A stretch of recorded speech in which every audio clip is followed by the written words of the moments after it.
doing? Good. Did everyone get a chance to check out Autumn's work upstairs? If not, there'll be a little bit of time afterwards.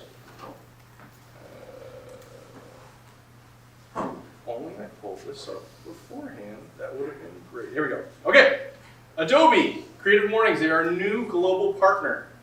Yay! Yay, partners! Adobe recognized the impact of Creative Mornings that it has on its community and its ecosystems for creatives. They've committed to reaffirming their support for creatives all around the world. This is huge. Just like our local partners make our events here in Savannah possible, global partnerships that fuel and power us as an organization. They ensure, that Creative Mornings can continue to grow and thrive around the world. Raise your hand if you've ever used an Adobe product. Okay, so a lot of us. Keep your hand up if you've ever used Adobe Express. Oh, very few. Well, say hello to their quick and easy creative anything app with Adobe Express. You can make stunning social posts, images, videos, flyers, and so much more, all in one app. Plus, if you have a Creative Cloud subscriber, you get Adobe Express Premium included in your membership. Woo! Yeah. At no additional cost to you, giving you premium templates, assets, and even more features. Thanks to our global partner, Adobe, for making cool, accessible, easy-to-use products for all of us. Yeah. Yeah. Also, thank you to our local sponsor, John Burrito. They are providing, They are providing coffee free of charge, which is lovely. They also have an event space that we'll be using next month. I'll get to that later. That if you're interested in renting out, you can reach out to them and let them know. Tracy, did you want to get up and talk about your memberships? Yeah. Or I guess your memberships, not their memberships. Yeah, my memberships. So I just wanted to let everyone know that we are giving a special for everyone today. If you're interested in Telfair membership, which includes this building, the Jackson Center, the Telfair Academy, and the Owens Thomas House and Slave Quarters for the entire year, as well as discounts in all the stores and the cafes, we're giving 10% off to anybody who wants to sign up today. If you want to check it out, I'll be at the front desk. You can come talk to me. We're also wanted to promote next month is Pulse. So from January 16th to 18th, we're going to be doing this really awesome show with Jim Campbell, which is going to be up on our top gallery. So we recommend that you guys come back for that. It's going to be really cool. Okay? Thank you. Thank you, Tracy, and the rest of the team for letting us use this space and having Autumn's exhibit open for us today. Bring a friend. I send this every time in the email as well as on social media. Creative Mornings grows by word of mouth. All of you are here probably because somebody told you about it. Bringing people into this community, growing it is what we are all about. So getting a chance to bring people who either aren't here or didn't get a chance to go or whatever always makes this a better event. My name is Luke. I'm a motion designer, illustrator, now printmaker here in Savannah. If we haven't met before, you can come say hi afterwards if we haven't had a chat. And I do stuff, including Creative Mornings, but we also have volunteers that help make this possible. Well, there's fireworks. Like I said, it's been 6 months since we've started this. Originally, it was just me for the first couple, and then as soon as I brought these wonderful people on, it's really helped make this easier. It's helped make it fun for me. It's helped make it just a wonderful event. If you would like to volunteer or get more involved, you can come talk to me or any of those people that were up on the slide, or email. I have a little laser, but you can't see it. SavannahCreativeMornings.com, and we can get you involved in something. You always need help running events, getting sponsors, blah, blah, whatever. Also, if you'd like to donate, anything that we do receive, that I receive, goes right back into this, whether that's if we don't have a coffee sponsor, giving treats, or helping get clickers with lasers. All is appreciated. We have a special guest today. Paisley, who runs Square 25, is going to talk a little bit about. Thank you, Luke. Hi. So Luke and I met on the interwebs because he was like, I'm doing something cool, and I'm like, I'm doing something cool too. And he's been our greatest cheerleader. But I'm Paisley. I'm the founder of Square 25. We're a new social club for young professionals here in Savannah. We launched around the same time Luke did, actually, maybe a little later. Our first event was in September. And so far we've had monthly events, sometimes more than once per month we've done things too. We do a lot of different things, all focused on the pursuit of personal and professional development for young professionals. So we've done some social events, they're more happy hours. We actually had an event at Java Burrito Company a few months ago that was a panel. We've done some more, I'm trying to find the right word for it, more educational things along the sides of workshops, or encouraging people to come to Creative Mornings, for example, because this aligns with our mission too. I also have here Nicole Williams, who is the leader of our women's network under Square 25 called the Leading Ladies. We're also starting the Professionals, which is going to be our men's network. Luke is our unofficial chief professional. But that being said, Creative Mornings and Square 25 work hand in hand. We're on Instagram, and you can follow us along for our events. We also have a newsletter link there. We're at Square 25 _ Savannah, so all spelled out like Square SQARE 25, whatever. We are doing a holiday event, but otherwise we'll be back in January. If you have any questions or would like to learn more, come talk to me. Thank you so much. Paisley's great. Square 25 is great. They're kind of like the other side of our coin. We're in the morning, they're in the evening. So if you like more of this type of stuff, definitely check them out. Thank you. Field trips. Creative Mornings not just meets monthly, but they also have online meetings that they do every month, from workshops to lecture series, all kinds of wonderful things. You can go to creativemornings.com/fieldtrips to look at those. Creative Mornings is a global network. We're in 244 cities. Those are the chapters. 70 countries. We're one up from the last one. Actually, Tokyo got deleted by accident. That's why there were 61 last time. 27,000 attendees per month, almost 12,000 talks online, and 13.7 million views. So we're glad that we're a part of that global network. If you ever go to a different city, odds are there's a Creative Mornings there, so you can always look up to see when they have an event. Creative Mornings has a manifesto that we try to live by, which starts as, everyone is creative. A creative life requires bravery and action, honesty and hard work. We are here to support you, celebrate with you. We encourage you to make the things that you love. We believe in the power of community. We believe in giving a damn. We believe in face-to-face connections, as I'm not looking at you face-to-face.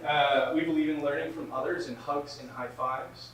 We bring together people who are driven by passion and purpose, confident that they will inspire one another and inspire change in neighborhoods and cities around the world. Everyone is welcome. Everyone is creative. Next month, we're going to be, like I said, at Java Burrito. Our speaker is going to be our very, there she is! Mariah has been a wonderful help for me. She's kind of been a mentor. She started the Dallas chapter, when was that? 2012. So it's really helped me kind of get this off the ground. He's done wonderful other things, founded companies. Amazing person, so don't miss that. It's going to be on the 31st, I believe, but I'll have a newsletter that's going out in just a couple of weeks. The theme for this month is cycle. It was chosen by our, let's see if I can pronounce this, Fierberg chapter in Germany. And was illustrated by Isabel Meister. There's a little ditty to go with it. Our world runs on cycles. There is a frantic buzz of the 24-hour news cycle, the boom and dust of the economic cycle, the changing of seasons. Everything from plants, animals, organisms exists in the life of cycle of birth, growth, reproduction, and death. Water flows through a cycle of evaporation into water, condensing into clouds, to perspirate that falls back down in rain or snow. The menstrual cycle, the circadian rhythm of our deep sleep cycle. That's where it ends. So that's cycles. Today's speaker is Autumn Gary. I've heard wonderful things. Like I said, if you guys haven't checked out her work, it's upstairs. But I'll go ahead and hand it over to you. You can take over. Hi, good morning. Honored to be here with y'all and getting up early and just being with me. I really appreciate that.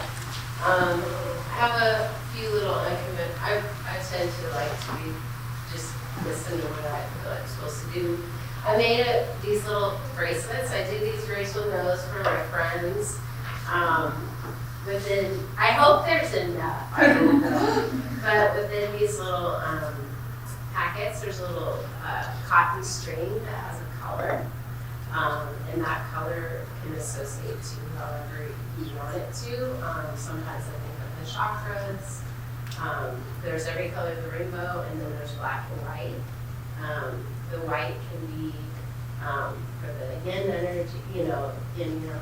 So there's white and black in colors. I'll pass these around, and you can grab one. And then the other thing I wanted to do is this morning when I was waking up, I always listen to music every day, and a song triggered for me that I had from when I was a child. It was Stevie Wonder song, Love is in Need of Love Today. And so I just wanted to play a little bit of it. It's a long song, but I'll just play a little bit before we start talking, if that's okay with everybody. Okay. It just, I love it is important, especially if everyone on the radio.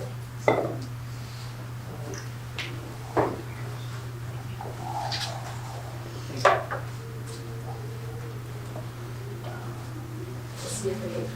I think we did. I don't know if we can hear it.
It's okay.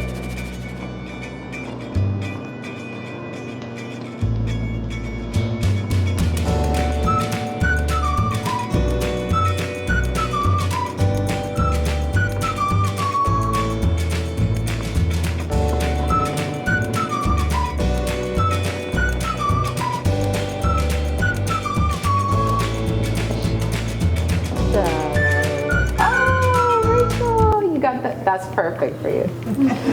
So, thank you. I just want to hear that for a second. I woke up listening to that and I was like, woof, I love that one. But yeah, so I don't know if we passed out. So these strings, you can tie them on your wrist if you want, or just keep them with you as sort of an indicator or reminder of something that maybe, I don't know, you want to work on or think about or grow with. I don't know if people are, if your color resonated with you at all, raise your hand. Okay, cool. Where did I put my little clicker thing? Okay. So I guess, without further ado, we should just get started. The big one. The big one. Okay, so talking about cycles, I felt like it was important to sort of talk about my process. So when I'm creating sculpture or any work of art, I start with these intuitive scribble drawings. So what I do is, this is just ink and coffee and pen. In the mornings when I wake up, I tend to just sort of get a piece of paper out, sit on the porch outside, and I just start scribbling. And I scribble until something takes shape that speaks to me. So on that it says, when I love you, there is no start. And there's imagery in these scribble drawings that as I work in my process at the beginning with just the intuition and the connection, these stay with me as I'm creating. And I put a few of them up so that you can kind of see the influence in my work. Definitely, you know, she kind of has lightning hair. Have a lot of experiences with lightning. The 4 roots under the tree that they're planting, or whatever, the landscape they're planting. Those 4 roots are the directions: peace. We have a tree of peace in the Haudenosaunee, Iroquois, which is our, basically to live by those principles. So those 4 roots stand for that. And then the hair being a connection to the earth and the sky world. This is another one.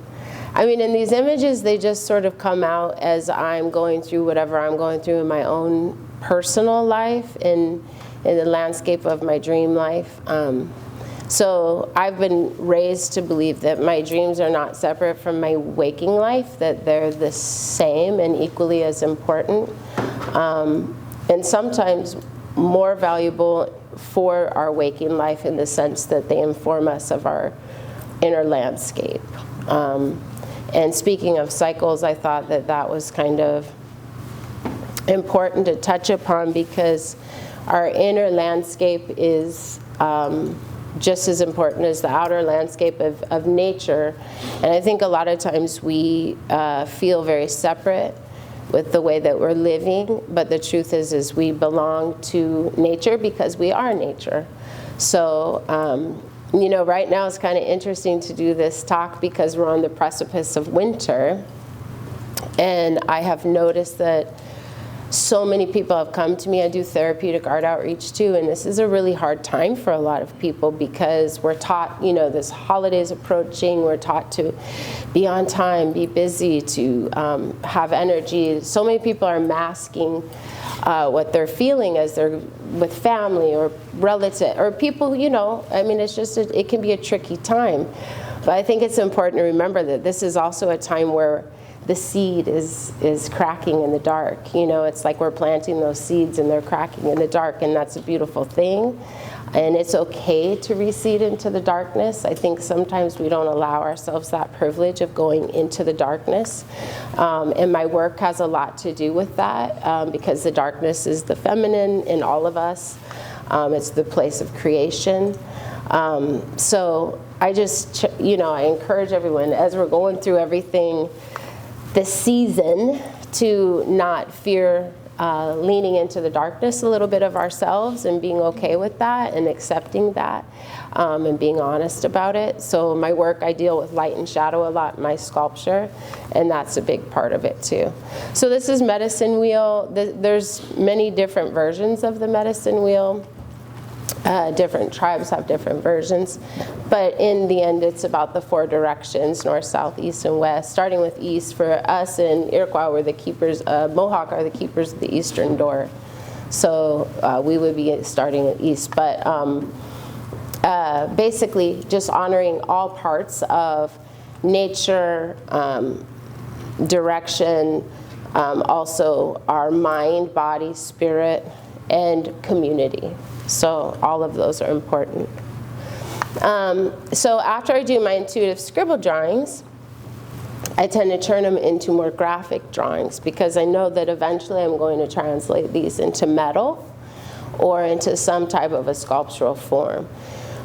So these are results of sort of those intuitive drawings turned into more symbolic representations. So that's kind of upstairs. I have a corn and a thunderbird together, which are the guardians. And that's probably my first, I would say that might be the first version of that. The one on the left is my wind bird, delivering seeds and wind. And then these are about the heart awakening. So I call the one in the garden on the left because it's my interpretation of like Adam and Eve, you know, like I believe that the snake is a really beautiful messenger. The snake has been a really powerful messenger in my life. So for me, I wanted to reclaim that narrative of the snake being a trickster, sort of, and more as a guide and a part of the awakening. And then there's my second version probably of the guardians on the right, which is the sculpture that's up in the gallery. And then on the left right there, the big flower up my sculpture, that's the big flower, the heart awakening. This is my first kind of experience with that. I actually did have an experience of a heart awakening. I mean, some people call that a kundalini or whatever, but I had a awakening experience very much like that. And so I started seeing that in my drawings, a lot of that experience was coming to me. And then on the right, that's my healer. The healer is not masculine or feminine, it is both. So there's the sun and the moon, the lightning, and then out of the head of the healer is sort of a corn, and also sort of like representing the pineal gland, the third eye pineal gland. So, and it's about living from the heart mind, about letting your heart be your compass, not, sometimes our mind is a trickster, it gets in the way of what we're really experiencing, so it's about allowing your vision to come from your heart. And then these are versions, again, of sort of the connectedness of my pieces. I have a lot of bird imagery in there too, because birds are the messengers, lightning, energy activation, the heart. And then after I do that, that's my friend AJ, Alexis Javier, and he and I were playing in the studio with, once I have created these images, I put them on big sheets of cardboard and I cut them out. And I sort of experiment with the shadow play, because shadow play is a huge, anyone who knows me knows I'm slightly obsessed with shadow. It's something that, if I'm walking around and I see a cool, I get quite obsessed. So this is really fun for me to kind of indulge in my obsession. When I cut these things out, I can bend them, twist them, manipulate them in multiple ways to create shadow play. And so we were kind of experimenting with that before these got turned into the metal sculptures that you'll see up in the... And again, playing with shadow. I do smaller versions, and I'll cut them out of aluminum or mirrored cardstock, and then play with them in juxtaposition to nature. I'm so thankful that I have these in the gallery, because it's really fun to play with the lighting, because I can kind of tell a story with the lighting when it's not the sun. But I'm also a huge fan of creating with the sun. I feel like the sun is life force, and it's really cool to see what happens with shadows throughout the day. So when I'm outside, a lot of times I like to play with that. This is when we had a power outage. I got bored, and so I got out my flashlight and started playing with some of my little cutouts in the living room. But I like how this also is, I put it in here because the mirror is something you'll see up in the exhibition. So I like to play with the idea of the dark and the light. So the mirror is bouncing off the light into the dark, just as the dark is bouncing into the light. Because again, I believe in the balance of both of those things. It's great to be the light, but we also have to remember that if we didn't have light and dark, we wouldn't have contrast, we wouldn't even see, I work with the blind, and if everything is all dark, you don't see, and if everything is all light, you can't see either. So here's as they're going into steel form. So some of my birds have turned in at this point into steel. So this is powder coated steel. And I just took that picture because I like the shadows and the shapes that was kind of occurring. It reminded me of my drawings. And then we caught the moon in the eye of the messenger. So I like that, the poetic sense of that, the moon in the eye of the messenger. And another thing I do as I'm creating is I write a lot. So all of my pieces in the exhibition have poetry or poems, or like, you know, it's just free verse. It's just kind of, you know, from my heart, but that go with the pieces. And this is kind of my, like, these are ideas of my inspiration. So like in the center, you can see my little hearts on there. In the center of the Heart Awakening is, that's a close-up of the red hammered brass. And then it, you know, sort of reminds me of honeycomb or hives. And then on the Heart Awakening, the leaves, I like to use a lot of anthropomorphic or shapes that have duality to them, because I think it's really cool how nature teaches us these lessons of like duality. So there's a leaf butterfly, you know, the camouflaging of the butterfly being both the butterfly and the leaf. And then the pituitary gland corn imagery that is there on the healer. I put a little picture to kind of show you. And then, so our creation story, I was talking about Adam and Eve. Our creation story is of Sky Woman.